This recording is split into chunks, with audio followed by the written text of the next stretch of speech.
The sun beats down on a lone warrior, struggling to catch his breath on top of a barren wasteland mountain, brought to one knee after failing an attempt at a sick roundhouse kick. Flicking the dust out of his eyes and the sweat off his brow, he screams at the top of his lungs, cursing his fate. "Sensei! Where are you?" In the distance, a dark silhouette gazes upon the lost soul, but shakes his head and walks off.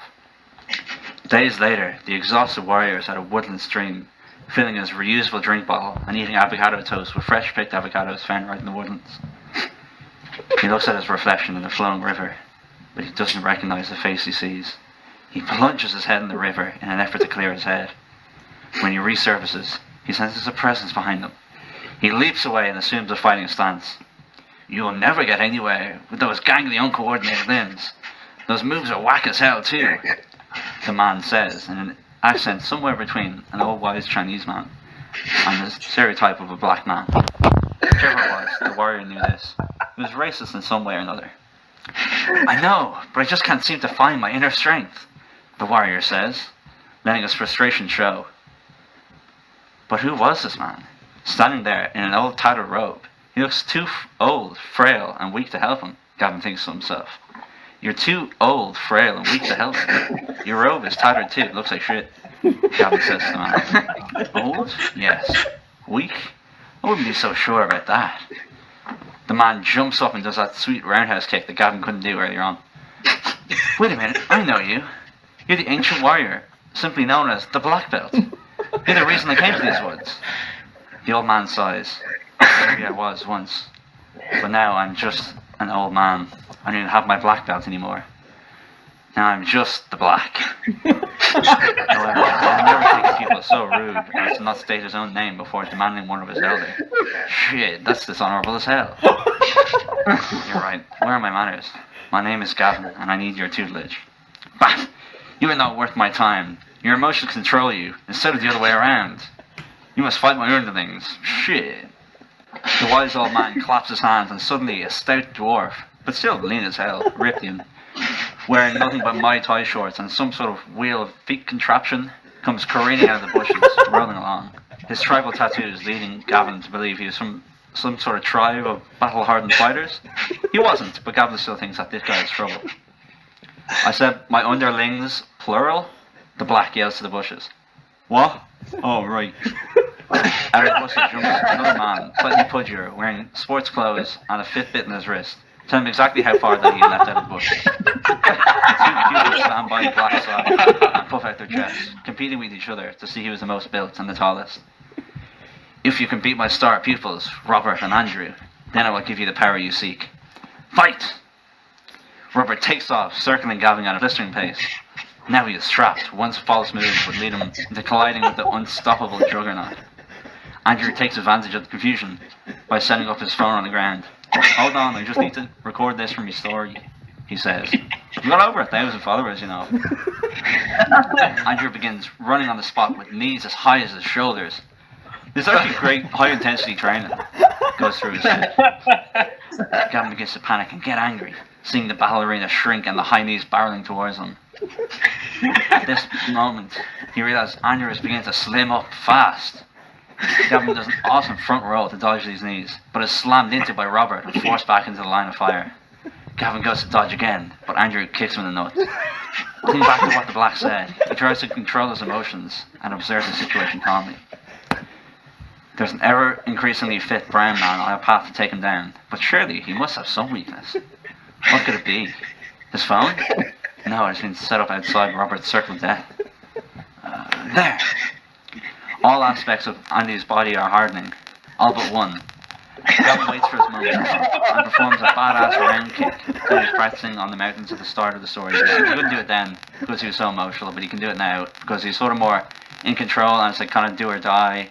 And because even though he wasn't really progressing as well as he would have liked to on that wasteland, he still was getting solid training in and he was getting better. Anyway, the roundhouse kick lands square on Andrew's weak point, his soft, squishy breast. The kick lands with a satisfying crunch. "Ah, me tit! That's where I keep the crisps!" Andrew groans, being sent back flying. He can't control himself and collides into Robert. Standing over the tangled bodies, Gavin smiles with pride. He did it! You gain control over his emotions. Gavin kicks Andrew in the... Sorry, is there a crackling? Is that from my laptop or from the recording? No? Probably from the recording. Oh shit! Sorry. All right, no, sorry. I beat them and I didn't even get hit once. Wow. Now, Black, will you teach me what I need? Gavin says, turning to the ancient martial artist, grinning at him. You fool. Don't you see? You already have the power. Shit, all you needed to do was believe in yourself and gain control over your emotions. Shit. The Black replied. Why did you need my help in the first place? I need to get my revenge on a man. Mark Maru D. Laney, the cyborg demon. Maru D. Laney. The Black mutters. I haven't heard that name in years. You know this man? He and his horseman, Kip, the unrestrained and unlicensed, once got drunk and started debating at one of my parties and really ruined the whole buzz. It was so annoying. Kip the unrestrained is the reason I'm no longer fit to battle. He ran me over when I was on my bike, and now my hip has been at me and my back's a bit sore. If you wish to take the two of these on, you will need more training. The Black turns away from Gavin, unable to face the young man, knowing what he might unleash. I will teach you the forbidden technique. Gavin's eyes widen. With this power, will I be able to stand against the cold, calculating power of Mark Maru? You'd rather give head than hang with your mates. Gavin and Black look at him, puzzled. Mark Maru's power comes from expressing all his emotions. He turned the power of controlling his emotions to a whole new level. That's why he's awkward and so square too. How will I be able to match this power? You won't be able to alone. You mean you and your disciples will join me? No. Gavin looks at the old hobble man. Seeing his confusion, the Black points to the stream. Look in there, you will find who you seek. Gavin kneels down and peers into the running water. All I see is my reflection. Do you really? Upon closer look, Gavin notices the man in the reflection isn't him. It looks eerily similar, but it is subtly different. He looks almost Australian. That is your emotional side, the Black explains. That is the side Mark Maru suppresses, but it's the powerful side you will release. This all feels familiar, like me and this reflection share an intense connection, Gavin says, mystified by the figure he sees, falling deeper and deeper into a trance. Yes, let yourself fall into that feeling.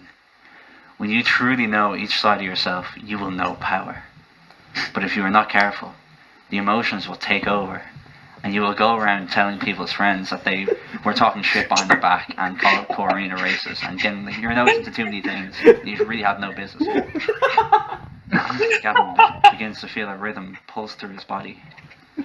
Knowing that he must commit to this feeling, he starts gyrating his hips and wiggling his hands around all sensual-like. Suddenly, a reflection emerges from the river and stands opposite him. They stare into each other's eyes. I feel a longing that they had never felt before. Gavin puts his hand on the man's cheek. What's your name? Gavin asks. I am you, but if you wish to call me anything, call me Wanderson. Wanderson, Gavin repeats slowly. I've always known that you were inside me.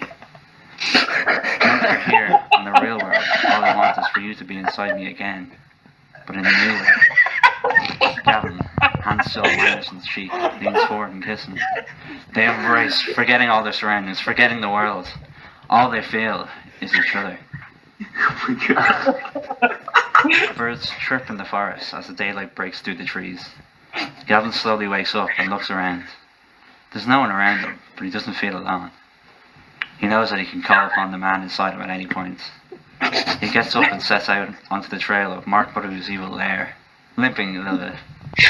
Though his butt may hurt, he now feels more strength than ever. Oh, very good.